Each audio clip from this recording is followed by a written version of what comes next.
से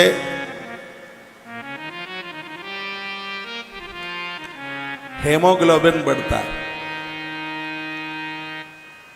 मुस्कुराने से सकारात्मकता बढ़ती है। गीता के 3 वाक्य हैं, जो बीत गया है भूल जाओ, रात गई बात गई, और वर्तमान का मोह मत करो और भविष्य की चिंता न करो।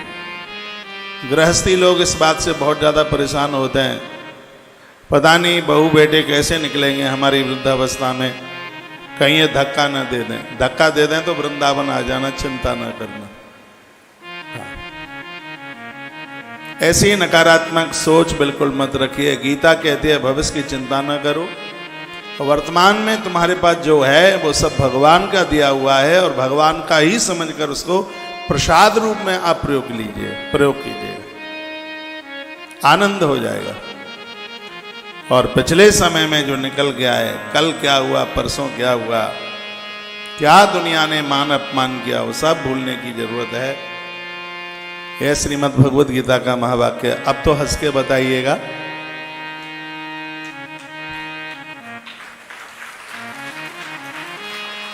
परिसर भरा हुआ है, आप बड़े सुंदर लग रहे हैं, अच्छे लग रहे हैं। मैं शिव महापुराण के 24,000 श्लोकों की तरफ आपको लेकर के चल रहा हूं। कल आप बड़ा अद्भुत सुन रहे थे इस ग्रंथ का महात्म्य। शिव का अर्थ है जो कल्याण कारक है,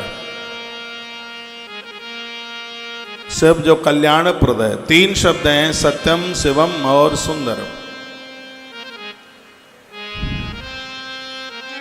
तो सत्यम, हम अधर्म और अन्याय के रास्ते की तरफ ना चलें। शिवम, हम कल्याण के रास्ते को स्वीकार करें, और सुंदरम, हमारा जीवन भक्ति युक्त निकले। माइक नहीं आज। 3 शब्द हैं, सत्यम, शिवम और सुंदरम, भगवान महादेव के ही मुख से निकले हुए हैं। और ऐसे भगवान की कथा हम सुन रहे हैं जो हमें अज्ञान से बचाता है। ऐसे प्रभु की हम कथा सुन रहे हैं जो हमें कल्याण की तरफ लेके चलता है।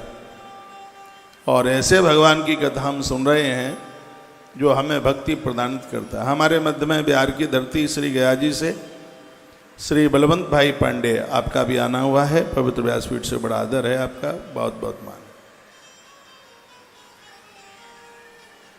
कल आप चंचुला की कथा सुन रहे थे। गलती कितनी भी बड़ी हो जाए, बात को ध्यान से सुनिएगा, गलती कितनी भी बड़ी हो जाए, लेकिन जिस समय व्यक्ति गलती को स्वीकार कर लेता है, परमात्मा उसको क्षमा कर देते हैं, माफ कर देते हैं।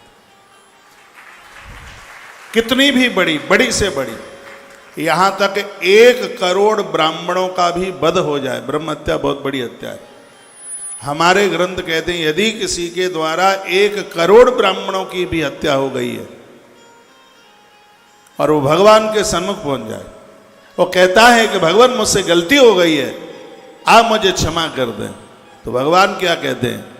सन्मुख होई जीव मोहि जबहि, सन्मुख होई जीव मोहि जबहि, जन्म कोटि नाश जबहि, सन्मुख होई जीव मोहि जबहि, सन्मुख होई जीव मोहि। म्यूजिक बहुत ज्यादा है। जन्म कोटि अगर नासहि जबहि, सन्मुख होई जीव मोहि जबहि, जन्म कोटि रामायण में भगवान प्रभु राम का बड़ा अद्भुत वाक्य है। शरण गए प्रभु ताहि न त्यागा, विश्वद्रोह करत अग जही लागा। दुनिया का बड़े से बड़ा अपराध, अग मीन्स पाप, यदि किसी को लगा है और वो भगवान की शरण में आ जाए, परमात्मा उसको माफ कर देते हैं। धरती पर ऐसा है कौन जिससे गलती न हुई हो? स्वयं धर्म धरती पर युधिष्ठिर बन के आया और वो गलती कर गए। महाभारत में कथा आती है। द्रौपदी कोई वस्तु नहीं है कि जिसको दाव में लगाया जा सकता है, लेकिन युधिष्ठिर ने द्रौपदी को दाव में लगा दिया। गलती की थी और उस गलती का प्रायश्चित धर्मराज युधिष्ठिर 12 वर्ष तक वन में करते रहे। यदि वह प्रायश्चित ना करते होते तो युद्ध वो कदापि बिल्कुल जीत ही नहीं पाते। इस धरती पर जो आया है उससे गलती होती है, लेकिन गलती का प्रायश्चित होना चाहिए, गलती का एहसास होना चाहिए, गलती की स्वीकारता होनी चाहिए। ऐसी ही कथा कल आप सुन रहे थे बिंदुक और चंचुला की। चंचुला बिंदुक ब्राह्मण की पत्नी है। बिंदुक के अंदर ब्राह्मण का कोई लक्षण नहीं था। सिर्फ हम जाति से ब्राह्मण हो जाएं इतने से काम नहीं चलेगा। ब्राह्मण का लक्षण होना चाहिए, ब्राह्मण का गुण होना चाहिए। व्यक्ति कौन सी भी जाति बिरादरी का है, उस जाति के लक्षण और गुण उसके पास में होने चाहिए। तो बिंदुक तो बहुत बड़ा अपराधी था, ऐसा कोई धरती का पाप नहीं जो उसने ना किया हो। और उसकी पत्नी पूर्व में बड़ी धर्मात्मा रही, लेकिन खोटे लोगों का संग पा करके वो बिगड़ गई। मेरी व्यासपीठ का एक वाक्य है, घर में बहुएं आ गई हैं काम करने के लिए, अगल बगल में पड़ोसन के यहाँ घूमने के लिए मत जाइए, फालतू की बातें मत कीजिए। या तो एक मंडली बना लो, नाम रख दो गोपी मंडल, कभी उसके यहाँ कीर्तन, कभी उसके यहाँ कीर्तन, कभी उसके यहाँ कीर्तन। ऐसा नहीं है घर में बहू काम करने को आ गई है सो बातें छौंकने के लिए इधर उधर बैठने के लिए जाएं। इधर उधर बैठने के लिए जाओगे, बुराई करोगे, आलोचना करोगे, और आलोचना करने वालों को चमगादड़ का रूप मिलता है, ऐसा ग्रंथों में वर्णन है। आलोचक बिल्कुल भी नहीं बनिएगा, संगति अच्छी रखिए, अच्छे लोगों का साथ कीजिए।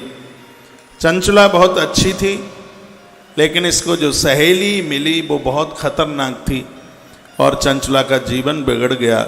इसने कुकर्म किए, बहुत गलत काम किए, पति की मृत्यु हो गई। एक दिन की बात थी, लोग गोकर्ण तीर्थ के लिए जा रहे थे, उनके साथ ये चल पड़ी और ये उस तीर्थ में पहुंची जहाँ एक शिवालय में भगवान महादेव की कथा हो रही थी। ये महात्म्य देखिए इस कथा का। और उस दिन वही प्रसंग चल रहा था कि जो स्त्रियां पराये पुरुष के साथ संबंध जोड़ करके अपराध करती हैं उनकी क्या स्थिति होती है, वही प्रसंग चल रहा था। आंख में अश्रुपात होने लगा, रोने लगी, बिलखने लगी, अपराध का प्रायश्चित होने लगा। जब कथा शाम को पूरी हो गई तो वो महाराज जी कथा कह के नीचे उतरे, उनके चरणों से लिपट गई और कहने लगी, हाँ विदे मां महापापे दत्पादुसे मुसीम हटा। हे परमात्मा, मुझसे कितने पाप हो गए हैं, मैं इतनी दुखित हूं कि फांसी लगाने वाला भी इतना दुखी नहीं होगा। ये बोलती है। पहाड़ से गिरने वाला भी इतना दुखी नहीं होगा, समुद्र में डूबने वाला भी इतना दुखी नहीं होगा। सूल प्रोतस्य शैलाग्रात पतंत्या तुंगतुद्वजा लिखा हुआ है।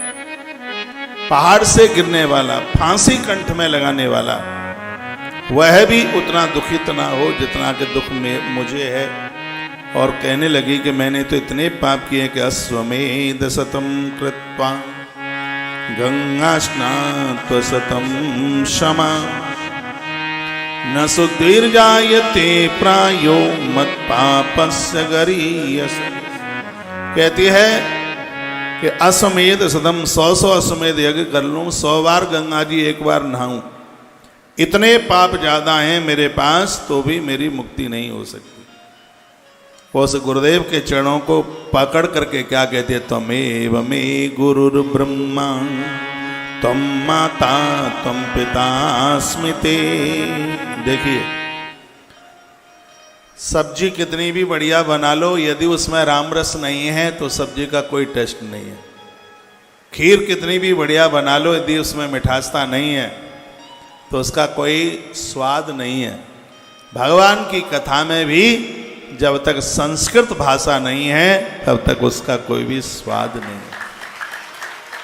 कथा में आनंद होता है, ऋचाएं बोलें, श्लोक बोलें, श्लोक समझ में ना आवे तो भी सुनिएगा। वैसे मैं जो श्लोक यहाँ से बोलता हूँ उसका व्याख्यान करके ही आगे चलता हूँ। मैं भाग्यशाली हूँ, बड़भागी हूँ। वर्तमान समय में जितने भी कथावाचक हैं सबसे ज़्यादा व्यासपीठ से मैं श्लोक बोलता हूँ। ये तो आज सबको पता है, चाहे कौन से भी ग्रंथ की कथा हो। श्लोक बोल करके लगता है कि बात प्रमाणित हो रही। बड़ा सुंदर श्लोक है। त्वमेव मे गुरु ब्रह्म त्वं माता त्वं पिताश्च। आप मेरे गुरु हैं, आप मेरे माता पिता हैं, आप मेरे ईश्वर हैं। उद्धरोद्धर्मादीनां त्वमेव शरणं गता। मैं आपकी शरण में आई हूँ, मेरा उद्धार कीजिए, मेरा कल्याण कर दीजिए। डॉक्टर से रोग नहीं छिपाया जाता और गुरुजनों से हृदय की बात नहीं छिपाई जाती। कितना भी बड़ा पाप हो जाए, अपराध हो जाए, गुरुजनों से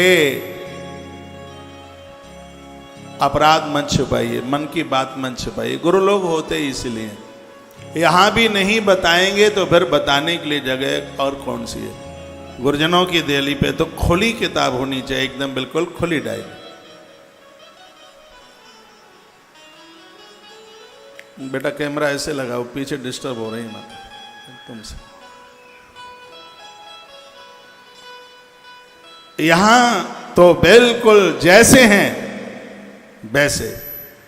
सूर्य जी कहते हैं इति संजात निवेदिता पत्ताम चढ़द्वयो उत्थाय कृपया धीमान भवा से च ब्राह्मण।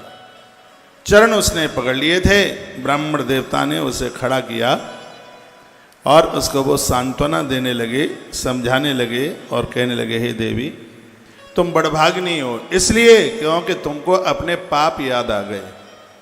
नहीं तो लोगों को तो अपने पुण्य याद रहते हैं, अपराध याद नहीं रहते। लेकिन तुम बड़भाग्नी हो।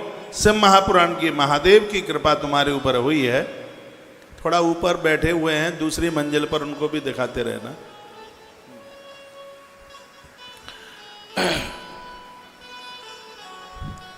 तुम्हारे ऊपर ये महादेव की कृपा है कि तुम्हें अपने अपराध याद आ गए हैं और तुमने अपने कल्याण के लिए सोचा है। तो हे देवी सेवानुग्रहित सर्वम पापो सद्यो विनश्यति। ये श्लोक समझने के लायक है। इस कलयुग में ऐसे भगवान महादेव हैं जिनकी कृपा से संपूर्ण पाप जल जाता है। शिवलिंग के बिना एक भी घर ना रहे, एक भी घर ऐसा ना हो जिसके घर में भगवान शंकर की पिंडी न हो। दर्शनम स्पर्शम, उनका दर्शन करें, उनका स्पर्श करें, एक लोटिया जल चढ़ाएं तो संपूर्ण पाप जल करके राख हो जाते हैं। ऐसे भगवान शंकर हैं। संध्या काल में सभी देवता शिवलिंग की पिंडी में आके विराजित होते हैं। नारायण की पूजा के लिए विशेष समय भोर का बहुत ज़्यादा है, सुबह का। ऐसा नहीं है कि शंकर की पूजा आप सुबह नहीं कर सकते हैं। संध्या काल में महादेव के मंदिर में दिया जलाने से घोर अज्ञान समाप्त हो जाता है। जिनके बच्चे पढ़ने में बहुत कमज़ोर हैं, मटर गश्ती करते हैं, पढ़ते लिखते नहीं हैं, उन बच्चों से शंकर जी के मंदिर में जहाँ जलहरी पर पानी गिरता है उस तरफ एक दिया शुद्ध देसी घी का उन बच्चों के हाथ से जलवाइए। किताबी ही ज्ञान नहीं, उन्हें सामाजिक ज्ञान भी उनके माथे में आके बैठ जाएगा। छोटा सा उपाय है बस। कितना सा करना है? संध्या के समय में बच्चे के हाथ से दिया जलवाएं और जहाँ पर जलेरी, जहाँ पानी गिरता है उस साइड में एक दिया बच्चे के हाथ से आप जलवा करके रखवाइए, वह विद्वान हो जाएगा। ये जितने भी बहुत बड़े विद्वान हुए हैं, मैंने इनके इतिहास और जीवनी पढ़ी है, ये भगवान शिव के भगत। एक दिन मैं ये सोच रहा था कि बाबा तुलसी को इतना ज्ञान कैसे हो गया। आज से 1.5 साल पहले की बात है। मैंने बाबा तुलसी के ऊपर रिसर्च किया, मैंने किताबें पूरी दी, किताबें पढ़ी, उनकी जीवनी पढ़ी।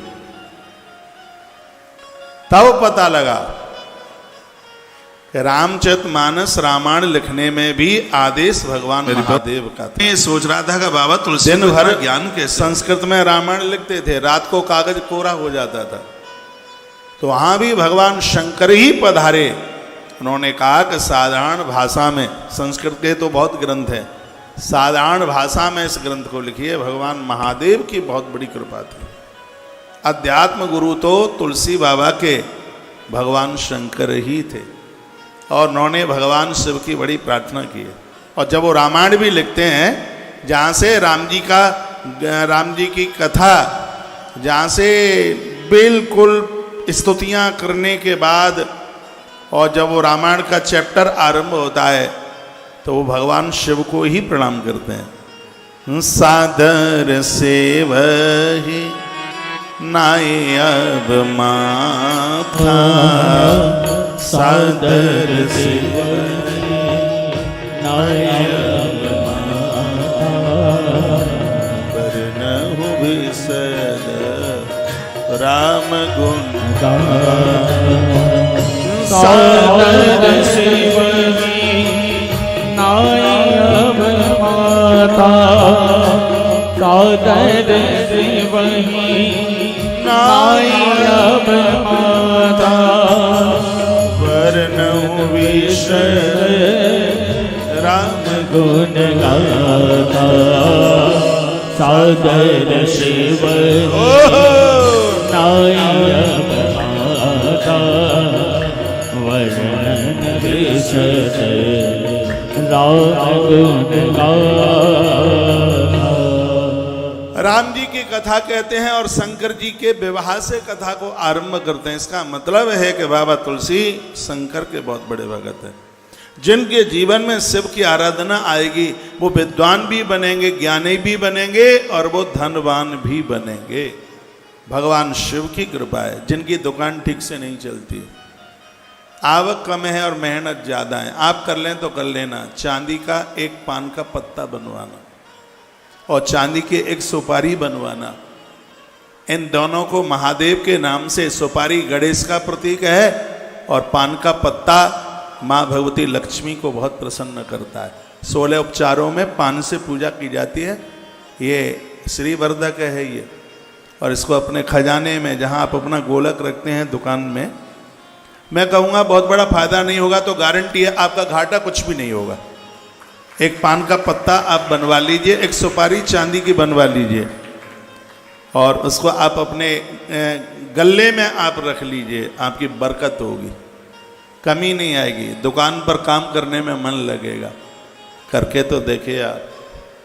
और ये सब बातें साथ सम्मित हैं। मेरे पास कोई जादू टोना टोटका ये सब चीज़ें नहीं हैं। ग्रंथ में जो पढ़ते हैं वो आपके बीच में वो रख देते हैं। बच्चों की विद्वता के लिए, उनके ज्ञान के लिए भगवान शिव के मंदिर में, शिवालय में घृत दिया जलाइए, चाहे वो मिट्टी का दिया हो, चाहे वो चांदी का दिया हो और चाहे वो पीतल का दिया हो। ये बहुत ज़्यादा ज्ञानवर्धक है। ये रोने लगी, सैकड़ों अश्वमेध यज्ञ के सैकड़ों वर्ष तक गंगा स्नान भी मेरा उद्धार नहीं कर सकता।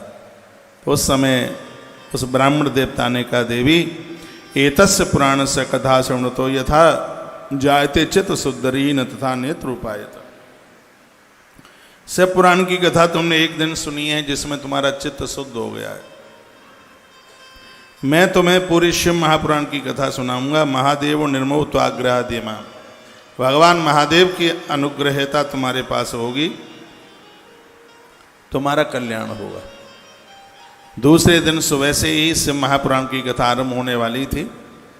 नियम बता दिए, कह दिया गया है कि रात को जमीन में सोना है, निराहार रह करके कथा सुनिएगा, भूखे रह करके कथा सुनी जाए तो कथा की महिमा बहुत ज़्यादा है अपने आप में। थोड़ा भूखा रहने का भी अभ्यास कीजिएगा। व्रत उपवास करने से कैंसर जैसी बीमारियां नहीं होती। कैंसर को कॉफ़ी और चाय ये दोनों पैदा कर रही हैं। इन चीज़ों का थोड़ा परहेज कीजिए। शरीर में गांठ ना पनपे, उसके लिए खान पान के ऊपर भी विशेष ध्यान रखें। उपवास शरीर के बल को बढ़ाता है। उपवास में ताकत है। पहले महात्माओं की उम्र, लोगों की उम्र 1 लाख वर्ष होती थी। राम जी का विवाह हुआ था उस समय 66,000 वर्ष उम्र थी महाराज दशरथ की। 66,000 साल राम जी का जिस समय विवाह हुआ था। वशिष्ठ मुनि ने परिचय कराया था वहाँ मिथिला में, महाराज की आयु बताई थी। वाल्मीकि रामायण में कथा थी। पूर्व में इतनी उम्रें होती थीं, लोगों ने अन्न को जीता था। अन्न उतना होना चाहिए जो प्राणों की रक्षा करे, नहीं तो पहले तुम अन्न को खाओगे फिर अन्न हमें खाना शुरू कर देगा। गीता कहती है भोगान भुगतान, पहले तुम भोगों को भोगो और बाद में भोग तुम्हें भोगना शुरू कर देंगे। आपके भाग्यनगर हैदराबाद में जलेबी वाले की दुकान है किसी की? हाँ होगी ना किन्हीं की जलेबी की दुकान। जलेबी वाले को पूछना तुम्हारी दुकान की जलेबी कभी ख़त्म हुई है? तो कहेगा कि मेरी दुकान को 40 साल हो गई हैं, मेरी दुकान की जलेबी तो ख़त्म नहीं हुई लेकिन जलेबी खाने वाले बहुत ख़त्म हो गए। ये भोग तो वहीं के वहीं रहेंगे, ये ख़त्म होने वाले नहीं हैं। जलेबी खाने वाले लोग चले गए ऊपर, लेकिन जलेबी ख़त्म नहीं हुई। जलेबी तो रोज़ बनती है, रोज़ चल रही है जलेबी। ये भोग समाप्त होने वाले नहीं है, आदमी समाप्त हो जाएगा। आप अच्छे ड्राइवर भी यहाँ बैठे हैं, गाड़ी चलाते हैं, आप गेज नापते हैं, उसमें देखते हैं एक उसका नीचे और एक ऊपर उसका निशान बना हुआ होता है। आप देखते हैं नीचे के निशान से भी ऑयल नीचे चला जाएगा तो इंजन डैमेज हो जाएगा, ऊपर के निशान से भी और ऊपर चला जाएगा तो भी इंजन खत्म हो जाएगा। इसका मतलब है बिल्कुल भूखे रहते हैं तो उससे आपको डायबिटीज पनपती है, और आप ज़्यादा खा लेते हैं उससे चर्बी बढ़ती है, बादी बढ़ती है, उससे लीवर के ऊपर अटैक होता है। इसलिए ज़्यादा भी मत खाइए और भूखे भी मत रहिए, बीच की पोजीशन में अपने जीवन का निर्वहन कीजिएगा, तभी आप स्वस्थ रहेंगे। एक आंकड़े में माताओं को डायबिटीज ज़्यादा हो रही है, इसलिए क्योंकि आप भूखी रहती हैं, एक एक दो दो बजे तक आप कुछ खाती ही नहीं हैं, सबको संभालती हैं, सबको आप, और आपको एक एक बच जाता है, आपके पेट में कुछ भी नहीं पहुंच पाता। मैं आपको निवेदन करना चाहूँगा कि पूजा में उतने देवता हों जितने आप संभाल लें। मैं देखता हूँ बनारस गए तो 5 वहाँ से ले आए, वृंदावन गए तो 5-4 वहाँ से ले आए, सालासर गए तो 2-4-5 वहाँ से ले आए। जहाँ से जाते हो इतना इकट्ठा कर रखा है कि पूरा मंदिर भरा हुआ है। अब कितने नहलाओगे? ये तो सब साधु बाबाजियों के लिए, उनके पास तो वही काम है। आपके पास घर गृहस्थी के दुनिया भर के तो काम है, जहाँ देखें तो पूरे आले भरे हुए पड़े हैं। और जो प्रतिमाएं हैं उनको नहीं नहलाया जाता तो फिर दोष लग जाता है। चित्र को तो नहलाने की जरूरत नहीं पड़ती है, उनको तो भोग लगाने की भी जरूरत नहीं पड़ती, बस उनका तो दर्शन कर लो, इसी में काम पूरा हो गया है। तो कल भी मैं निवेदन कर रहा था कि अपने मंदिर में थोड़े से भगवान रखिए। अब मेरे पास तो बहुत ज़्यादा है, अब मेरा तो काम वही है, सो लगा रहता हूँ सुबह से, लेकिन आपके पास तो और भी तो काम, बहुत ज़्यादा काम है। अब उनको 2-4 घंटे में रगड़ने में, नहलाने में, फिर उनको गोपाल जी को सजाने में इतना टाइम आपको लग जाता है कि आपको 2 बज जाते हैं। और आप तो बहुत बड़े व्रती हैं, तुमने तो महादेव की सौगंध खा रखी है, तब तक ये पूरे कुनबे को ना नहला देंगे देवताओं के, तब तक तो पानी भी नहीं पीना है, और आप पानी पीते भी नहीं। तो ये भूखे रहने से भी बीमारियां बढ़ती हैं, तमाम तरह की बीमारियां। तो मैं बहुत आग्रह पूर्वक निवेदन करना चाहूँगा कि अपने स्वास्थ्य का ध्यान, उसमें खान पीन, ये सब चीज़ें। मैं वहीं प्रसंग में आपको लेके आ रहा हूँ, क्यों कथा को आगे के लिए बढ़ाना बहुत ज़्यादा ज़रूरी है। कहा जमीन में 8 दिन में कम से कम एक बार जमीन में सोइए। जिस दिन अगले दिन कोई व्रत आप करते हैं उस दिन की रात्रि में जमीन में सोइए। जब दीक्षा ली जाती है तो एक रात्रि पहले जमीन में सोते हैं। एकादशी कल की है तो 10वीं की रात्रि को जमीन में सोते हैं। कल तीर्थ यात्रा के लिए जा रहे हैं तो एक रात्रि पहले से जमीन में सोते हैं। आज तो पता ही नहीं चलता, जैसे भाग्यनगर हैदराबाद में हो वैसे ही सालासर में हो, अंतर तो लगता नहीं है।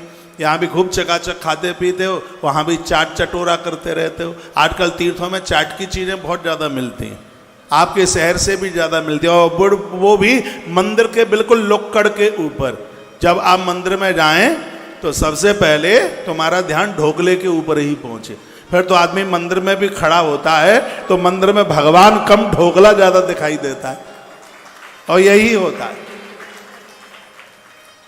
बड़ा आनंद आता है। आप तीर्थ में जाएं, अपने घर का पराठा बांध के लेके जाएं, नींबू मिर्च का अचार, थोड़ी सूखी सी सब्जी और बढ़िया से पराठे, देवता का दर्शन करो। घर के 2-4 लोग गए हैं, फिर रूमाल में से पराठे। पराठा तो टिफिन में रखा हुआ अच्छा लगता ही नहीं है, पराठा तो वही अच्छा लगता है जिसमें रूमाल की गांठ खोल करके, सूती कपड़े की गांठ खोल करके जो पराठा खाया जाता, आनंद कर देता है। क्या मक्खी भिन बना रही हैं, जूता चप्पल पहन करके, रात्रि को पूरा पौआ लगाया, सुबह आटा बांध करके होटल चालू कर दिया उसने, और आप उसको लपक लपक करके खाते हैं। पैसा क्या बड़ा, सब बर्बादी हो रही है। अरे रविवार के दिन बड़े घरों में चूल्हे नहीं जलते, आज तो छुट्टी का दिन है, आज तो सब होटलों पर खाएंगे। सड़ा भूसा, जो सब सब्जी सड़ गई है, सब्जी मंडी में कोई नहीं लेता, वो वहां चल करके आती है। हमारे आश्रम से वो आटे के मिल वाले भी तो जुड़े हुए हैं, जो जिसमें कीड़े पड़ गए हैं, बिल्कुल उसमें गिंजाई गिड़गिड़ा रही हैं। ये सब आटा, अब यहाँ होटल वाले बैठे होंगे तो उनको तो नहीं ठीक लगे, अब ना लगे तो आपकी राजी है। तो वो सब सड़ा भुसा किसी काम का नहीं है, वो सब वहां जाता है, और जिसको तुम इतने चाव के साथ खाते हो। घर जैसी रसोई तो कहीं मिल ही नहीं सकती। अपने चूल्हा चौके को मजबूत कीजिए। कल मैंने एक बात कही थी, यदि चूल्हा देखना है तो राजस्थानी लोगों का देखिएगा, ये बरकरार बना रहे। दुनिया के किसी भी कोने में आप चले जाएं, आपका चूल्हा मजबूत होना चाहिए, चूल्हा चौका मजबूत होना चाहिए। जीवन की एक दो बातें हैं, एक का नाम है आवश्यकता और एक का नाम है इच्छा। लोगों की इच्छाएं बढ़ गई हैं, आवश्यकताएं कम हो गई हैं, और आवश्यकता तो आविष्कार की जननी है। घर में आवश्यकताओं को बढ़ाइए और इच्छाओं को कम कीजिए। ये कोई बात है, घर में 4 लोग हैं, 4 लोगों के लिए 8 गाड़ियां चाहिए, क्योंकि ऑफिस जाएगा तो दूसरी गाड़ी, और ससुराल जाएगा तो फिर दूसरी गाड़ी। एक गाड़ी तो उसको बोर करती है, उसको इच्छाएं पड़ी हैं। मैंने लोगों की रसोई में देखा है, हो सकता है किसी दिन आपकी रसोई भी देखने के लिए आ जाऊंगा। मैंने रसोइयों में देखा है, दाल मिलेगी 250 ग्राम, आटा मिलेगा पन्नी पैक किलो 2 किलो, और वो कप और प्लेटें बज रहे होंगे। रसोई में कुछ होता ही नहीं है, गुड़ मिलता नहीं है उसमें, पुरानी चीजें खांड मिलती नहीं है उसमें। उनके बाथरूम को जाकर के देखिए, मुंह पोतने वाले ट्यूब 50 रखे होंगे, 25 तरह के साबुन रखे होंगे, और पता नहीं क्या का शैम्पू कितने तरह का रखा होगा, लीपा पोती की दुनिया भर की चीजें। लेकिन ऐसा लगता है रसोई देखकर कि इस शहर के सबसे बड़े कंगाल यही है, रसोई देख करके लगता है। उन घरों की बात कर रहा हूं जिनके यहां पर्दे पानीपत के लगे, जिनके यहां नीचे की फ्लोरिंग में क्या बोलेंगे उसको, ग्रेनाइट बेंगलोर की लगी हुई है। मैं उन घरों की मैं बात कर रहा हूं, लेकिन उनकी रसोई में गरीबी देखिए, रोना आता है देख करके। मैं किसी दिन आपकी रसोई में खड़ा आके हो जाऊंगा, अपनी रसोई को तंदुरुस्त करना, अपनी रसोई को दुरुस्त करना। मैं आपके फ्रिज को भी खोल करके देख लूंगा। मैंने ऐसे घरों को देखा है जिनके आंगन में तुलसी पूजती है और रसोई में अंडे रखते हैं। वो काय के वैष्णव है, वो काय के वैष्णव, और ये और कहते हैं कि तो सब शाकाहारी में आता। नहीं, अपनी रसोई को तंदुरुस्त कीजिए, अपने खान पान को बिल्कुल ठीक कीजिए। क्या सुंदर बात कही है, चंचला को नियम बताया गया। सुनिए मेरी बहनों माताओं, कहा गया कि धरती पर सोना, चोटी से लेके तलवे तक का पेन दर्द नहीं रहता बॉडी में जमीन में सोने से। और इस समय तो चातुर्मास चल रहा है, नीला और काला मत पहनना बिल्कुल। बैगुन मत खाना 4 महीना, बैगुन का बीज 1 साल तक पेट में रहता है। और ऐसे समय में यदि किसी की मृत्यु होती है तो उसके पुण्य क्षीण होते हैं। चौमासे में बैगुन नहीं खाया जाता, सावन के महीने में हरी सब्जियां पालक वगैरह बिल्कुल नहीं खाया जाता। भले आप चौमासा चातुर्मास नहीं करते हैं तो अभी इन चीज़ों को, अगले महीने में भादों में दही नहीं लिया जाता।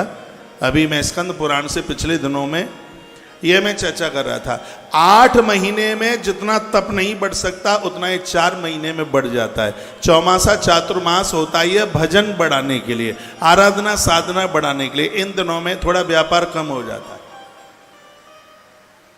लोगों की शादी शुदियां भी उस समय में बंद हो जाती हैं। ये 4 महीने भजन के लिए, तो इन दिनों में आप अपनी आराधना साधना, गुरु मंत्र सिद्ध हो जाता है इन दिनों में। इन दिनों में मांगलिक कार्य नहीं, धार्मिक कार्य इसमें ज़्यादा होते हैं। इसमें तीर्थ यात्रा इत्यादि है, भजन स्वाध्याय पाठ प्रक्रिया, ये सब चीज़ें बहुत ज़्यादा होती हैं। तो कुछ नियम बता दिए हैं। चंचला को कहा कि रात्रि को जमीन में सोना और निराहार रह करके इस कथा को सुनना। और गंगा जी में डुबकी लगा करके स्नान करके इस कथा को सुनना, तो ये कथा तुम्हारा कल्याण कर देगी। चंचुला गंगा के तीर पर पहुंची, इसने पूरी देह में माटी लपेड़ी। जब आप एकादशी करते हैं तो भोर में तुलसी के गमले में से इतनी सी माटी लीजिए और उसको अपनी देह के ऊपर लगाइए, उसके बाद स्नान कीजिए। ऐसा करते ही व्यक्ति को द्वारका में गोमती संगम स्नान करने का तत्काल फल प्राप्त हो जाता है, ऐसा पद्म पुराण में लिखा है। गमले में से, तुलसी के गमले में से थोड़ी सी माटी लो, उसको देह से लगाओ और उसके बाद में नहाओ, एकादशी के भोर में सुबह। इतना ध्यान रखना, कोई भी व्रत आप करते हैं, सूर्य उदय होने के बाद यदि आप स्नान करेंगे तो उस व्रत को करने का कोई भी फल, कोई भी पुण्य प्राप्त नहीं होता। व्रत वाले दिन भोर में जल्दी ही नहाना होता है। तो वह गंगा जी की मिट्टी देह से लीप करके फिर स्नान करके आई है। अथा बिंदुक पत्नी सा चंचलाभ्या प्रसन्न रधी। अभी कथा सुनी नहीं है उसने, बस गंगा जी नहा करके आ गई और उसके चित्त में भारी प्रसन्नता थी। और कथा में मन लगता ही तब है जब चित्त में प्रसन्नता हो। और वो सामने, ठीक सामने, यजमान का आसन ठीक वक्ता के सामने ही होना चाहिए। आज शंकर जी कितने बढ़िया लग रहे हैं, ठीक सामने विराजित हैं, भगवान भोलेनाथ हैं। तो हम तो उनके चरणों में वंदन करते हैं, प्रणाम करते हैं। ये मत कहिएगा कि शंकर जी का आसन नीचे हो गया है, हमारा आसन ऊंचा हो गया है। ये भी आसन महादेव का है, हम तो उसके कंधे पर ऐसे बैठे हैं जैसे पोता दादाजी के कंधे पर लटक जाता है। हम तो उसके पोते हैं भैया, हम तो उनके कंधे पर बैठ ही जाते हैं। और अभिमान के साथ नहीं है ये बात। यहाँ तो जो भी हो रहा है वो इनके आदेश से हो रहा है। शायद उन्होंने ये भी कह दिया होगा, कोई बात नहीं है, श्रोता तो नीचे ही बैठता है। भोलेनाथ इस समय श्रोता ही तो बन करके बैठे हैं, भगवान शंकर। हम कितने बड़भागी हैं, भाग्यशाली हैं कि भाग्यनगर हैदराबाद की धरती से हम भगवान मल्लिकार्जुन प्रभु को कथा सुना रहे हैं और उन्हीं के रूप का दर्शन कर रहे हैं। आनंद हो रहा है। कथा जितनी देर तक चले, छुट्टी का दिन है, सब बैठे रहिएगा। आज की कथा हल्ला बोल है। आज रुद्राक्ष महात्म्य है, बेलपत्र महात्म्य है, भस्म महात्म्य है। महादेव के ऊपर चढ़ा हुआ प्रसाद किन्हें लेना चाहिए, किन्हें नहीं लेना चाहिए। यदि किसी को मृगी का रोग है, मस्तिष्क रोग है, ऐसी तमाम बीमारियां हैं, तो किस चीज़ से भगवान शंकर का महारुद्राभिषेक करना चाहिए, ऐसी तमाम कथाओं का वर्णन आज की कथा में है। इसलिए जाइएगा नहीं, ठीक है। आगे बढ़ रहा हूँ। बोले भक्त वत्सल भगवान की स्नात्वा तीर्थ जले नित्यम जटाबल कलधारिणी। शिव पुराण में एक बड़ी सुंदर बात कही गई है, वो ये है, स्नान करने के बाद कंगी कंगा लगाए बिना ही भगवान की पूजा कीजिए। नहीं तो नहाने के बाद बहुत लोग पहले श्रृंगार करेंगे, माताएं लीपा पोती करेंगी, सज धज कर बन ठन करके और फिर पूजा में बैठना होता है। शिव महापुराण ने इसका विरोध किया है। का कंगा बिल्कुल सिर के पास तक न पहुँचे, यहाँ तक तेल फुलेल भी लगाने की जरूरत नहीं है। स्नान के बाद पहला प्रणाम आप भगवान को कीजिए। हम लोग ऐसा ही करते हैं। तो स्नात्वा तीर्थ जले नित्यम जटा वल्लक धारणी। कुछ ही दिनों में उसके केसों की जटाएं बन गईं। भस्मोद्धूलितम सर्वांगी रुद्राक्षकृत भूषण। देह पर भस्म लगाकर, शंकर के भगत के लिए भस्म रुद्राक्ष जरूरी है। वो कंठ में रुद्राक्ष पहनकर, ग्रंथ में लिखा है स्त्री पुरुष दोनों भस्म और रुद्राक्ष धारण करने के अधिकारी है। ये श्री शिव महापुराण के विद्येश्वर संहिता के अध्याय नंबर 4 में इस बात का जिक्र किया गया। तो महात्म्य में, महात्म्य के चौथे अध्याय में इस बात का जिक्र किया गया है। श्लोक नंबर है 35, जिसमें रुद्राक्ष और भस्म ये दोनों धारण करने का अधिकार स्त्री पुरुष दोनों को है। शिव नाम जपा सकता भाग्यता मित भोजना। लिखा है कि भगवान शिव के नाम की माला जप करके जो भोजन करता है उसका भोजन पचता है। गुरु पदशिष्ट मार्गिणा साप सिमम संतोषेत एवं तस्या चंचुलाया कुर्वंता ध्यान उत्तमम। आज भगवान महादेव उसके हृदय में गुरु बनकर के उतर आए। जो व्यासपीठ पर जो वक्ता बैठा हुआ था, जो महात्मा जी कथा कर रहे थे, तो कथा सुनते सुनते उसे व्यासपीठ पर बैठे हुए उस वक्ता में मनुष्य का दर्शन नहीं, साक्षात महादेव का दर्शन हो रहा था। तो लोगों को तो वो मनुष्य दिखाई दे रहे थे, लेकिन चंचुला को उस परिसर में उनमें स्वयं भगवान शिव का रूप दिखाई दे रहा था। कथा चलती रही। 7वां दिन 8वां दिन निकला, 9वां और 10वां दिन निकला, और जैसे ही 11वां दिन था तो गत्वा तत्र महादेवम साददर्शात लोचनम। उसी समय भगवान महादेव चंचुला के सामने प्रत्यक्ष रूप से आकर के प्रकट हो गए। संग में माता पार्वती को भी लेकर के आए हैं। वर्णन सदभक्ता कोट सूर्य सम प्रवाह, ऐसा लग रहा था करोड़ों करोड़ों सूर्यों का प्रकाश यहाँ से प्रकट हो रहा है। कर्पूर गौरम गौरीशम सर्वालंकार धारिणम। कपूर जैसा जिनका शरीर है, सित भस्मा मस्तिष्क के ऊपर श्वेत भस्म लगी हुई है, और हाथ में है डमरू। भगवान शंकर बहुत सुंदर हैं। सामने प्रकट हुए, और जैसे ही प्रकट हुए पार्वती माता संग में थी। सांजलि शामुदा प्रेमणा संतुष्टा च विनीतका, हाथ जोड़ करके चंचुला खड़ी हो गई भगवान के सन्मुख। पार्वत्या सकृता प्रीता सुसखी दिव्य रूपणी, माँ पार्वती भी ठीक सामने थी। माँ परम्बा पार्वती ने कहा, चंचुले तुम मेरी सखी हो। यहाँ एक बड़ी सुंदर बात कही है, वो सुन लें। वो ये है कि जो स्त्री महादेव की आराधना करती है, माता पार्वती उस स्त्री को अपनी सहेली बना लेती है। ऐसा शिव महापुराण के महात्म्य के 4 नंबर के अध्याय में लिखा है।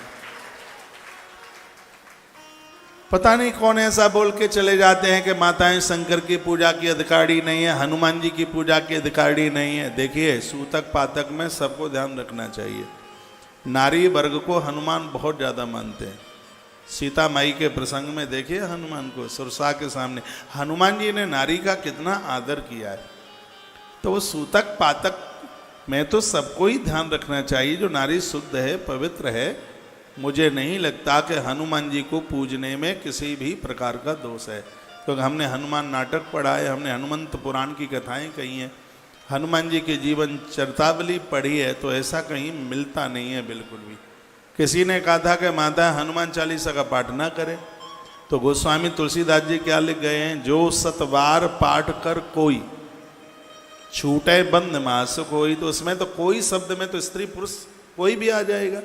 उसमें ये तो नहीं लिखा है कि जो 100 पाठ आदमी करे मनुष्य करे, ऐसा तो लिखा नहीं है। तो कोई में तो स्त्री पुरुष कोई भी है, छूटे बंद महास कोई। वो भव सागर के बंधन से छूट जाएगा, उसको महासुख की अनुभूति होगी। आप महादेव को भी पूजिए, हनुमान जी को भी वंदन कीजिए, प्रणाम कीजिए। ये इतनी अच्छी बात, मलुक बात कही है। पार्वत्यास कृता प्रीता स्वसखी दिव्य रूपिणी, श्लोक नंबर 49 है 4 अध्याय का। जिस श्लोक में चर्चा की गई है, सूत सौनक ऋषियों को कहते हैं, जो नारी भगवान महादेव की पूजा करती है, माँ भगवती जगदम्बा पार्वती उस स्त्री को अपनी सहेली बना लेती है, उसको अपनी सखी बना लेती है। सखी बना ली उसने। तो क्या कहा?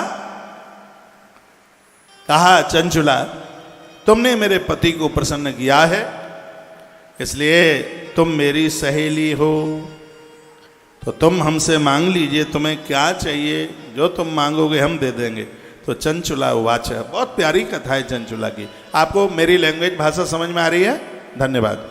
लिखा है, गिरजे स्कंद मातस्तम सेविता सर्वदा नरई। हे कार्तिकेय की माँ, मैं आपको प्रणाम करती हूँ। सर्व शौक प्रदे शंभु प्रिय ब्रह्मस्वरूपिणी।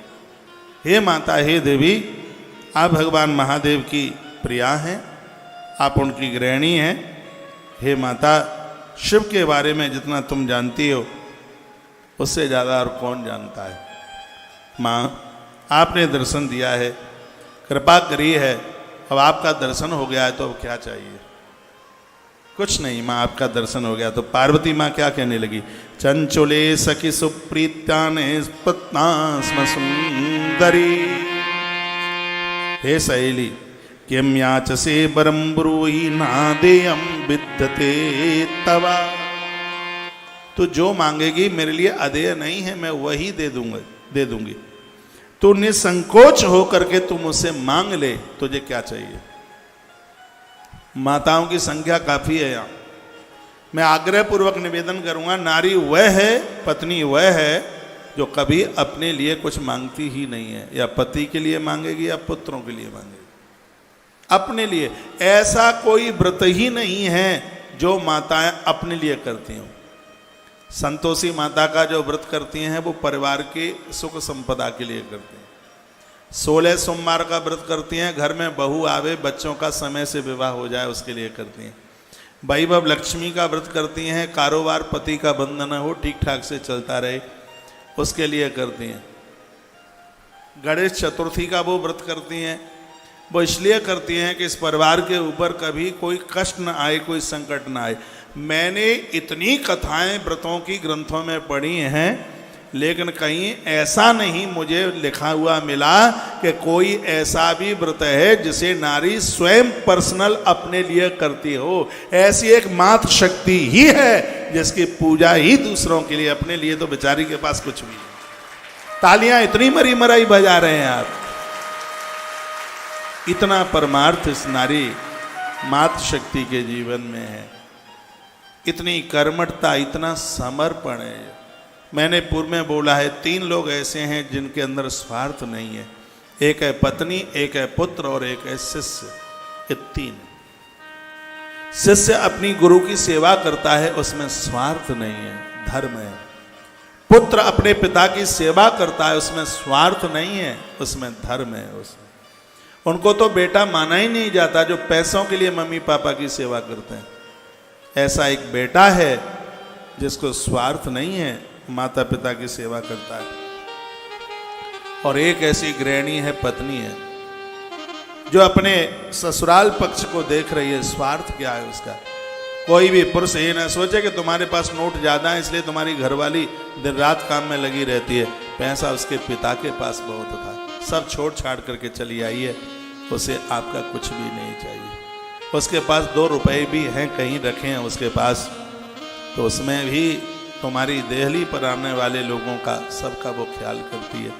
ऐसी नारी है जो छोटी थी तब वो अपने पिता के लिए जीवन जी, युवा बनी है पति के लिए जिंदगी, और वृद्ध हो गई है तो बच्चों के लिए अपनी जिंदगी जी रही है। ऐसी एक नारी है जिसका स्वयं का जीवन अपने लिए है ही नहीं। आप सरकारी प्राइवेट लोग बैठे हुए हैं, हफ्ते में 1 आध बार आपको छुट्टी मिलती है, रविवार को छुट्टी हो गया, सोमवार को कोई न कोई दिन छुट्टी मिलती है। लेकिन ऐसी माता है, इसकी तो पुलिस की नौकरी से भी कठिन है। 365 दिन में कोई भी दिन इसको कोई छुट्टी का दिन है ही नहीं। रविवार के दिन आपकी छुट्टी है, इस बेचारी की छुट्टी नहीं। घर में 4 लोग हैं, चारों के मेनू अलग अलग बने हैं। कोई तो करेले का अचार मांग रहा है, कोई सिंगाड़े की लपसी मांगता है, कोई कुछ मांग रहा है, कोई मूली का पराठा मांगता है, कोई आलू का पराठा मांगता है। सबके मेनू सुबह से लेकर रात को 11 बजे तक पूरा करती रहती है। सबको पूछती है, तुमने खाया, तुमने खाया, तुमने खाया। एक एक को पूछती है। रात्रि के 11 बज जाते हैं। मेरी इस बहन को घर में एक भी बंदा ये नहीं पूछता, माता तुमने भी कहीं कुछ खाया है क्या? कुछ बचता नहीं है रसोई में, पानी पी करके सो जाती है। इतना बड़ा त्याग, इतना बड़ा समर्पण, मुझे लगता है विधाता ब्रह्मा के द्वारा बनाई हुई दुनिया में नारी से महान किसी दूसरे को नहीं बनाया, कि पूरी सृष्टि को संभाल करके लेके चला। आज माता पार्वती की आंख में आंसू आ गए।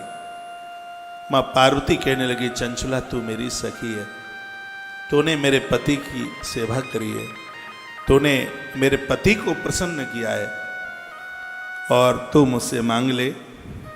चंचुले सखी सुप्रीता नयास्तुतास्म सुंदरी।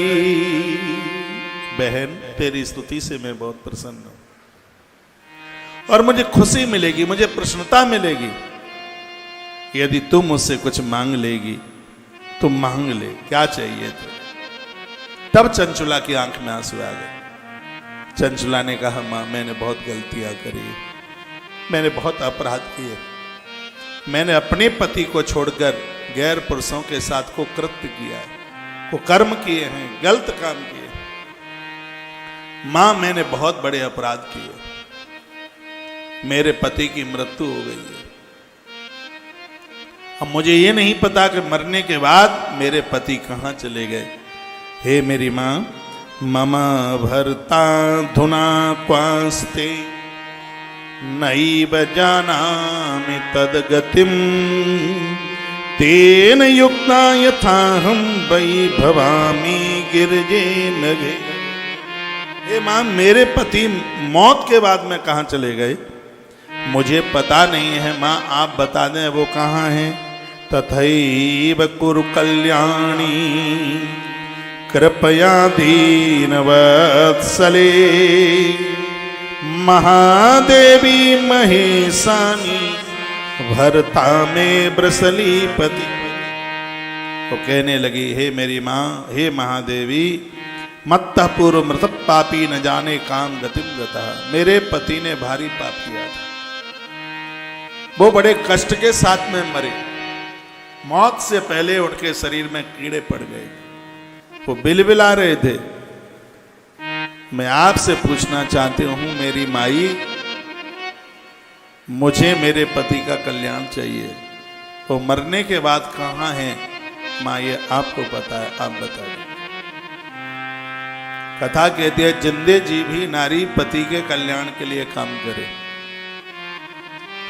और पति पहले दुनिया छोड़ के चला गया है, नारी जीवित है, तो उस नारी को जो भी कोई धर्म सत्कर्म करती है, दान पुण्य करती है, तो अपने पति के निमित्त करे। ऐसा वर्णन है ग्रंथ में, यदि पति से पहले नारी दुनिया छोड़ के चली जाती है, ये सब पुण्यों के द्वारा होता है, पहले चली गई है ऊपर, तो परमात्मा उस नारी को कहता है, तुम बताइए तुम्हारे पुण्य इतने ज़्यादा हैं, बहुत अच्छी जगह पर हम तुम्हें भेज दें, वहाँ तुम्हारा जन्म होगा। वो रो पड़ती है और वो कहती है, मैं अपने पति का इंतजार करूँगी, प्रतीक्षा करूँगी, मेरे पास जो पुण्य हैं वह पुण्य मेरे पति को दे दो कि अब धरती पर जब तक वो जिंदे हैं तब तक अपराध ना करें, कुछ अच्छा काम करते रहें, बस ये मांगे दे दो। और ऐसा बहुत बार होता है, पत्नी के जाने के बाद पुरुष लोग बहुत बदल जाते हैं, वो बहुत धार्मिक हो जाते हैं, उनकी प्रवृत्ति भारी धार्मिक हो जाती है। तो दुनिया छोड़ करके गई है, उसने ईश्वर से मांग रखा है, मेरे पति का परिवर्तन कर दो, जब तक वो धरती पर जीवित रहें, उनके हाथों से खोटे काम न हो, उनसे शुभ काम कराइए, भगवान उन्हें अच्छे काम में लगा दीजिए। यह परमात्मा से ऐसा मांगती है। तो चंचुला कहने लगी, पूर्व व्रत पापी न जाने काम गतिम गता। ये मुझे पता है इन्होंने अपराध किए, मरने के बाद कहाँ चले गए माँ पता नहीं है। इसलिए हे मैया महेश्वरी महादेव कृपां कुरु ममोपरि समोधर पतिं मेधा दुष्ट कर्म कर्म।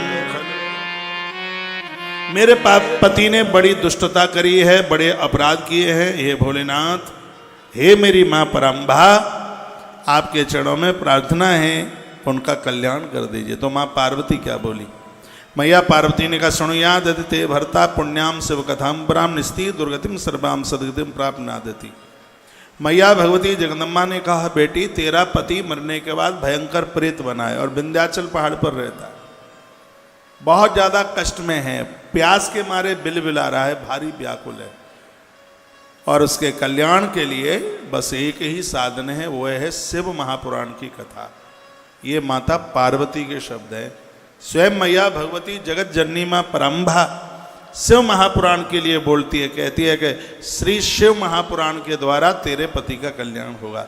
जिसके ऊपर मोहर स्वयं भगवती जगदम्बा ने लगाई है, वो ग्रंथ अपने आप में कितना अद्भुत हो सकता है, कितना अद्भुत।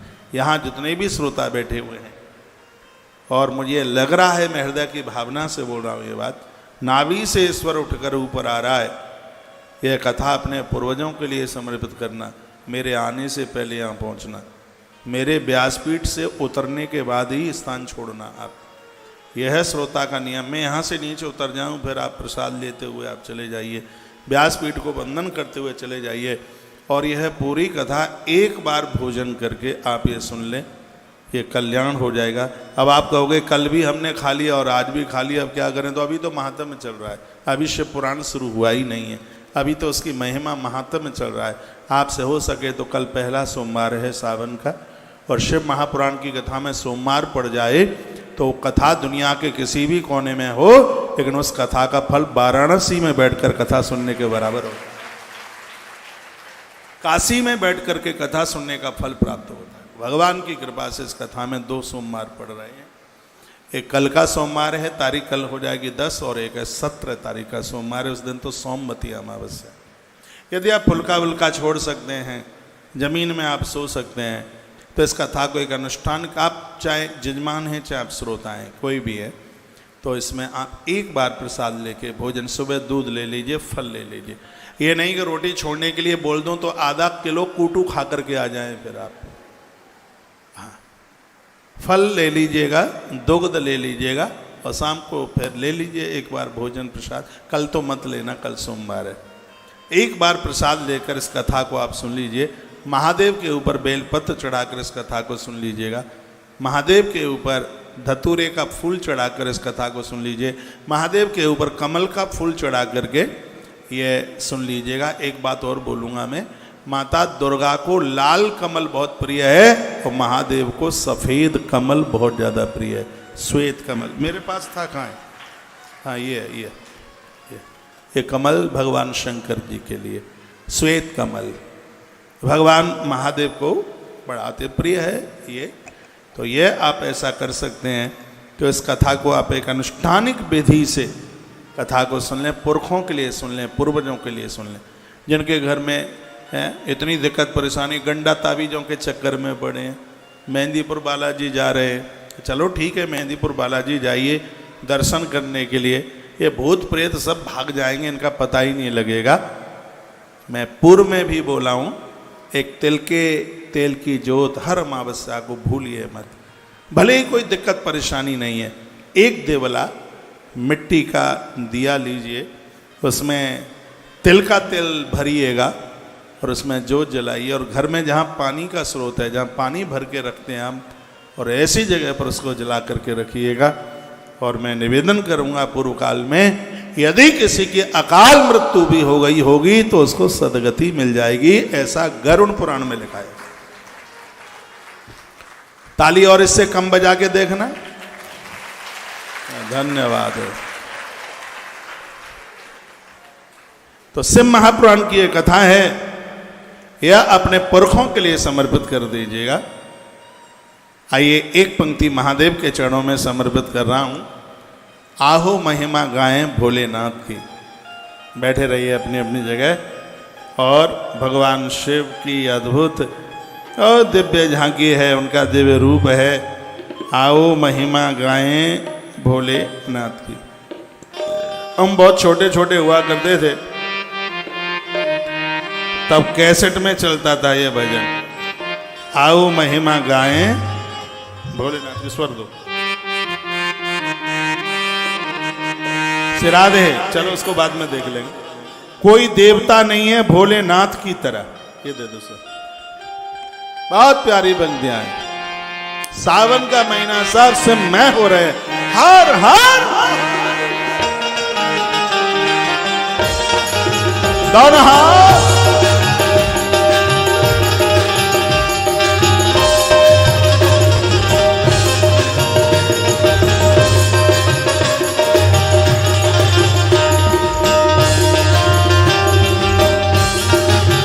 कोई देवता नहीं, कोई देवता, कोई देवता नहीं है भोलेनाथ की तरह, कोई देवता नहीं है भोलेनाथ की तरह। लुटाते हैं खजाना बरसात की तरह, लुटाते हैं खजाना बरसात की तरह। कोई देवता नहीं है भोलेनाथ की तरह। देवता नहीं है भोलेनाथ की तरह, लुटाते हैं खजाना बरसात की तरह, लुटाते हैं खजाना बरसात की तरह।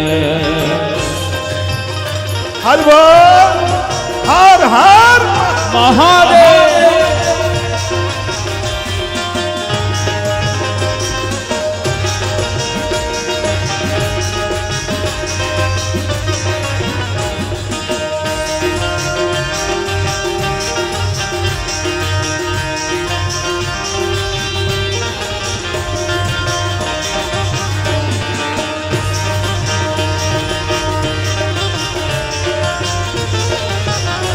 शिव ने हमारे वास्ते क्या क्या नहीं किया, शिव ने हमारे वास्ते क्या क्या नहीं किया।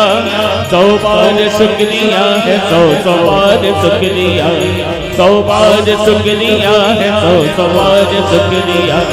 शिव ने हमारे वास्ते क्या क्या नहीं किया, 100 बार शुक्रिया है, 100 बार शुक्रिया। रखते ख्याल मेरा, रखते ख्याल मेरा औलाद की तरह, रखते ख्याल मेरा औलाद की तरह। लुटाते हैं खजाना बरसात की तरह, लुटाते हैं खजाना बरसात की तरह। कोई देवता नहीं है भोलेनाथ की तरह, कोई देवता नहीं है भोलेनाथ की तरह। लुटाते हैं खजाना बरसात की तरह, लुटाते हैं खजाना बरसात की तरह। हर हर महादेव।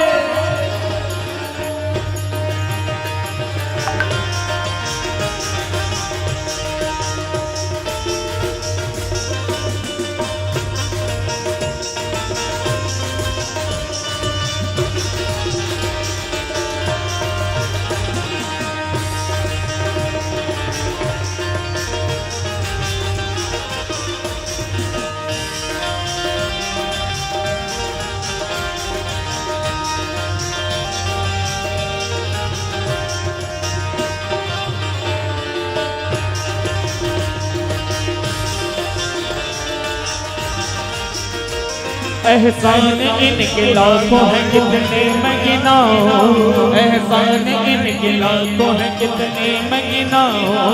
किस किस को बताऊं और क्या क्या मैं बताऊं, किस किस को बताऊं और क्या क्या मैं बताऊं। एहसान इनके लाखों हैं कितने मैं गिनाऊं, किस किस को बताऊं और क्या क्या मैं बताऊं। ये लाज मेरी समझे, ये लाज मेरी समझ अपने लाज की तरह, ये लाज मेरी समझ अपने लाज की तरह। लुटाते हैं खजाना बरसात की तरह, लुटाते हैं खजाना बरसात की तरह। कोई देवता नहीं है भोलेनाथ की तरह, कोई देवता नहीं है भोलेनाथ की तरह। लुटाते हैं खजाना बरसात की तरह, लुटाते हैं खजाना बरसात की तरह।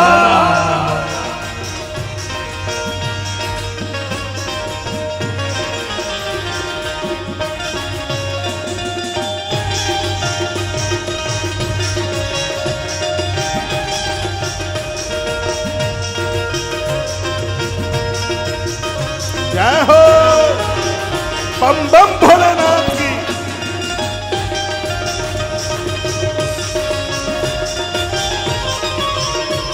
अब मांगने को हाथ ये उठते नहीं मेरे, अब मांगने को हाथ ये उठते नहीं मेरे।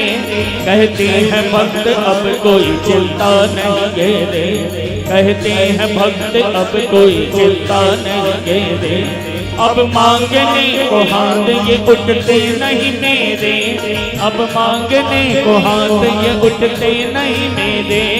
कहते हैं भक्त अब कोई चिंता नहीं घेरे, कहते हैं भक्त अब कोई चिंता नहीं घेरे। रहे संग ये हमेशा,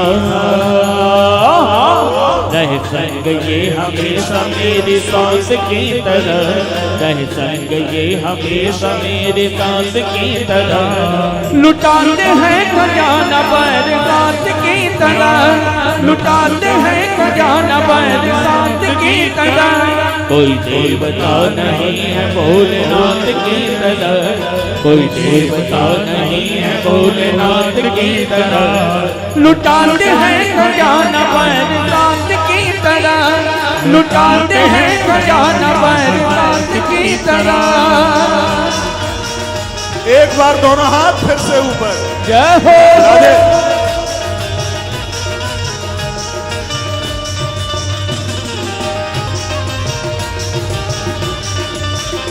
बम बम भोले। जय हो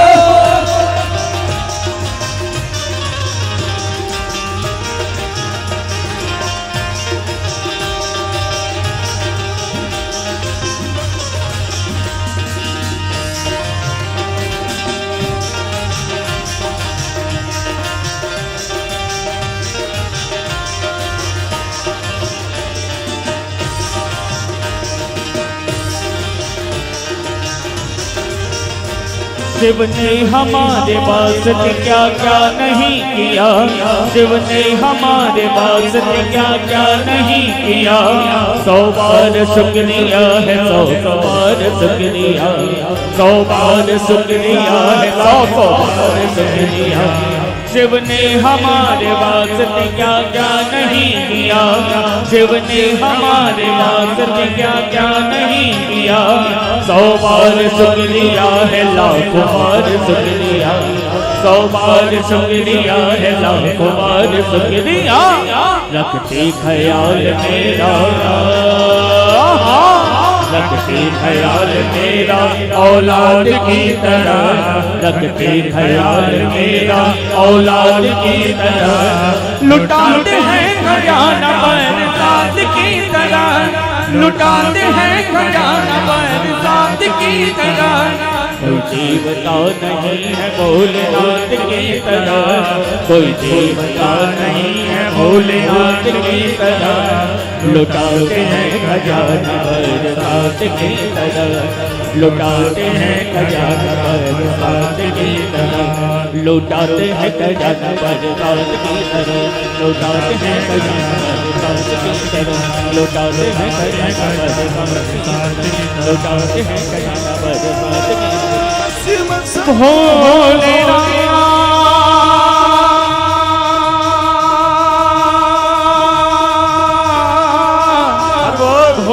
भोले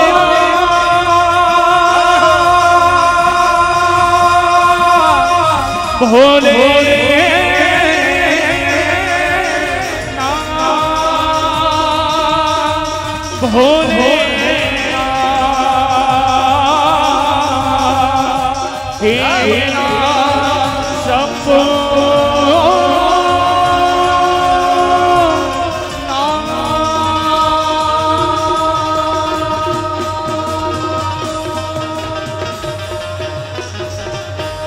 कोई देवता नहीं है भोलेनाथ की तरह, कोई देवता नहीं है भोलेनाथ की तरह। लुटाते हैं खजाना बरसात की तरह, लुटाते हैं खजाना बरसात की तरह। कोई देवता नहीं है भोलेनाथ की तरह, कोई देवता नहीं है भोलेनाथ की तरह। लुटाते हैं खजाना बरसात की तरह, रखते ख्याल मेरा औलाद की तरह। एक एक पंक्ति क्या अद्भुत है। रखते ख्याल मेरा औलाद की तरह, लुटाते हैं खजाना बरसात की तरह। कोई देवता नहीं है भोलेनाथ की तरह, लुटाते हैं खजाना बरसात की तरह। ये लाज मेरी समझे अपनी लाज की तरह, ये लाज मेरी समझे अपने लाज की तरह। लुटाते हैं खजाना बरसात की तरह। कोई देवता नहीं है भोलेनाथ की तरह। लुटाते हैं खजाना बरसात की तरह। रहे संग में हमेशा मेरी श्वास की तरह। रहे संग में हमेशा मेरी श्वास की तरह। लुटाते हैं खजाना बरसात की तरह। कोई देवता नहीं है भोलेनाथ की तरह। कोई देवता नहीं है भोलेनाथ की तरह। लुटाते हैं खजाना बरसात की तरह। बोलिए शंकर भगवान की जय हो। गौरी रमण भगवान की जय। नमः पार्वती पतये हर हर हर हर महादेव। जय जय श्री राधे जय श्री जय राधे जय श्री राधे श्याम। माँ परम्भा पार्वती ने कहा, बेटी तेरे पति का कल्याण शिव महापुराण की कथा से होगा। तो मैया ने कहा, माँ मेरे पति को शिव पुराण सुनाएगा कौन? पार्वती जगदम्बा ने कहा, वो व्यवस्था मैं करूंगी। और उसी समय एक बहुत बड़े संगीतज्ञ देवसी नारद जी ने भी जिनसे संगीत सीखा, और उनका नाम है तुम्बरु। मैया ने तुम्बरु को बुलाया। गंधर्व है तुम्बरु, बहुत बड़ा गायक है। माताजी ने उसे बुलाया और क्या कहा, कहे तुम्बरु शिव प्रीत मम मानशकारक सहानया बिंद शैलम भद्रम ते गच्छ सत्वरम। तुम्बरु तुम भगवान महादेव के परम भगत हो। मैंने तुम्हें बुलाया है, चंचला को संग लेकर विंध्याचल पहाड़ पर जाइए और वहाँ इसका पति भयंकर प्रेत के रूप में है। उसे शिव महापुराण की कथा सुना करके उसका कल्याण कीजिए। मैया बोली, स्नान संध्या क्राहीनो अशौच क्रोध विमूढ़ दी। वो कभी नहाता धोता नहीं, उसने कभी स्नान ध्यान किया नहीं है। दुर्भक्षी मांस भक्षण करने वाला व्यक्ति, सज्जन द्वेषी, जिसने बहुत सज्जन साधु महापुरुष ब्राह्मणों को मार डाला, वो बहुत बड़ा पापी है, भयंकर प्रेत बना है। शिव महापुराण की कथा के द्वारा उस पापी का कल्याण करना है। माँ ने यह आदेश दिया।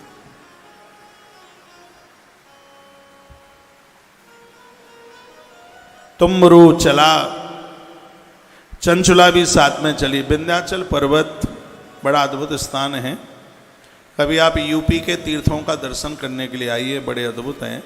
सीधाम वृंदावन पूरा ब्रजमंडल 84 कोस का ब्रज है, बड़ा अद्भुत है। मत्स्य पुराण, वराह पुराण में जिस ब्रज की बड़ी महिमा का वर्णन किया गया है। 84 कोस की परिक्रमा लगती है। जिसने ब्रज की 84 कोस की परिक्रमा लगाई है वह आवागमन के चक्कर से छूट जाता है। 84 कोस की ही परिक्रमा क्यों है? क्योंकि व्यक्ति 84 लाख योनियों में ही तो भटकता है। इससे उसकी मुक्ति हो जावे, उसके लिए 84 कोस की परिक्रमा श्री ब्रजमंडल की है। पैदल लगाओ 40 दिन लगते हैं, गाड़ियों से 7 दिन में परिक्रमा लग जाती है। आप में ऐसे कोई बैठे होंगे यहाँ जिन्होंने हमारे साथ ब्रज 84 कोस परिक्रमा करी है। पीछे भी माताएं हाथ हिला रही है, बहुत आनंद होता है, बहुत अच्छा लगता है उसे। कभी जब आपको मौका मिले, अब के बार भी 19 या 20 मार्च से है ये यात्रा, तो बहुत आनंद होता है। गाड़ियाँ मंदिर तक पहुँचती हैं, भोजन पानी की सब बड़ी सुखद व्यवस्था होती है। जहाँ भी आपको अच्छा लगे वहाँ, जिनके साथ अच्छा लगे उनके साथ एक बार श्री ब्रज की आप 84 कोस यात्रा आप कीजिए। चित्रकूट बड़ा अद्भुत तीर्थ है यूपी का। अवध तो है ही, अयोध्या है ही। प्रयाग का क्या कहना है? प्रयाग और काशी के बीच में, प्रयाग से 60 किलोमीटर चलोगे और काशी से 60 किलोमीटर पहले दाहिने हाथ पर एक रास्ता कटता है। जहाँ विंध्यवासिनी माता भगवती जगदम्बा बैठी हुई है और 51 पीठ में से माँ का नाम आता है। ये उसी पहाड़ी की घटना है जो आप सुनने के लिए जा रहे हैं। मैया ने कहा कि उस विंध्याचल पर वहाँ जाइए, उसका उद्धार कर दीजिए। तेन वैश्या कुसंगेन सुकृतम नाशतम महत। एक वैश्या के साथ को कृत्य करने से उसका जीवन बिगड़ाए, उसने बहुतों के प्राण ले लिए हैं, उसका उद्धार कर। तुम्बरू चला, पहुंचा वहां पर चांडाला भिरतो नित्यम वैश्या भोगी महाखल। स्वपत्नी त्याग कृत पापी दुष्ट संगरतस्तदा। उन लोगों को बहुत बड़ा पापी कहा गया है जो अपनी पत्नी को छोड़कर गैर स्त्रियों के साथ संबंध जोड़ लेते हैं। मैंने बहुत बार कहा है कि उद्धार ये 7 भामर पड़ी है वही स्त्री कर पाएगी।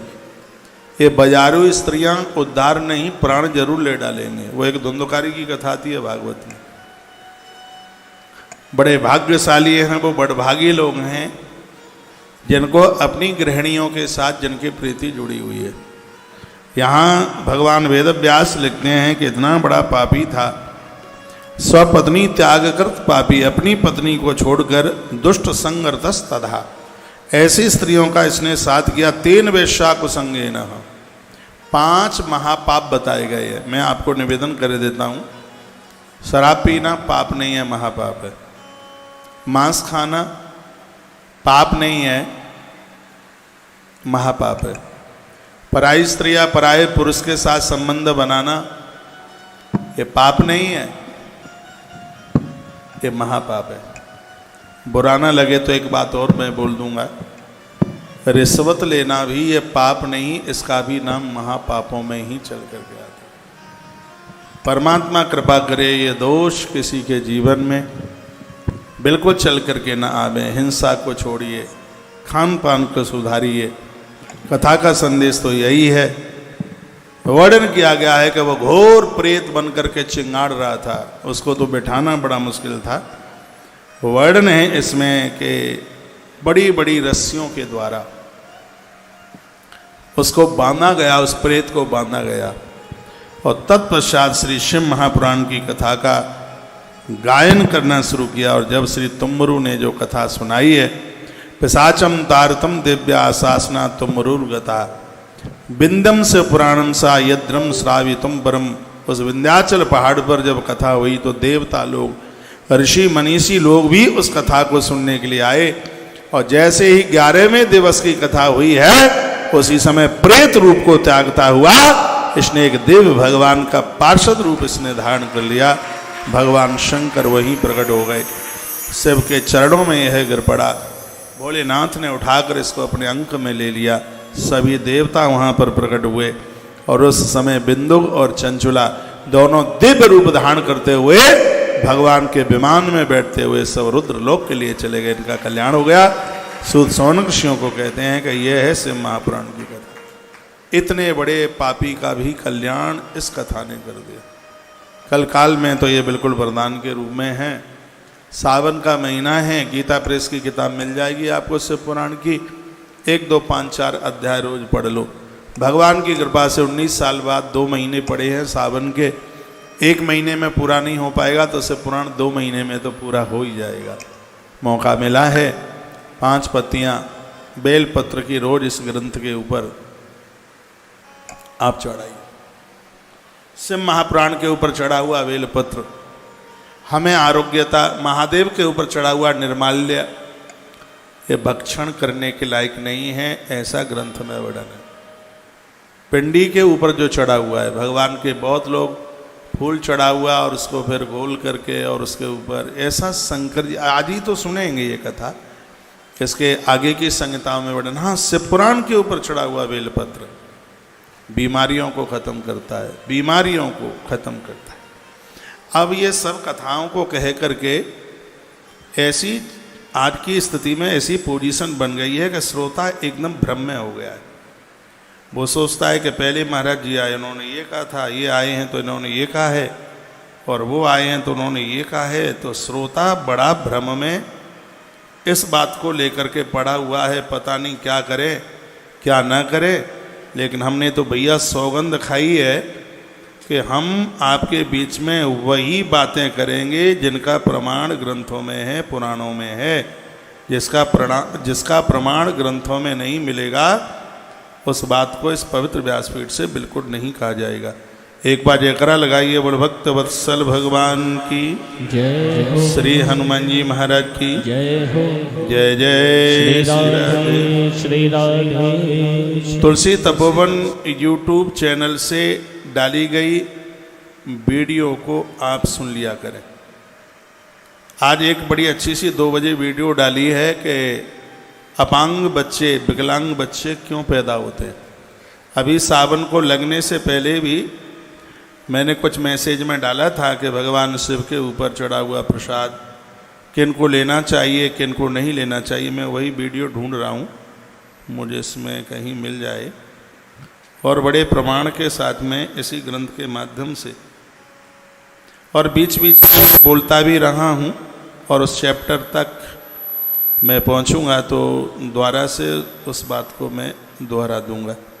एक बार फिर जयकारा लगाइए बोल भक्त वत्सल भगवान की जय हो, कृष्ण कन्हैया लाल की जय हो, श्री हनुमंत बलवंत महाराज की जय हो, आज के आनंद की जय हो। जय श्री जय राधे, श्री राधे, श्री राधे। एक चौपाई रोज मेरे साथ बोलिए। आसो तोस तुम अब डरदाने, आशुतोष तुम अब डरदाने, आरत हर हो दीन जन जाने। आशुतोष तुम अब डरदाने, आरत हर हो दिन जन जाने। आशुतोष तुम अब डरदाने, आरत हर हो दीन जन जाने। आशुतोष तुम अब डरदाने, आरत हर हो दीन जन जाने। जिस समय आप 2:30 बजे इस परिसर में आते हैं या 2:15 बजे आते हैं, तो अपने अपने हाथ में एक बेलपत्र, 2, 5, 7 जितना भी आपसे बनता है, और मैं आपके बीच में से ही आता हूँ।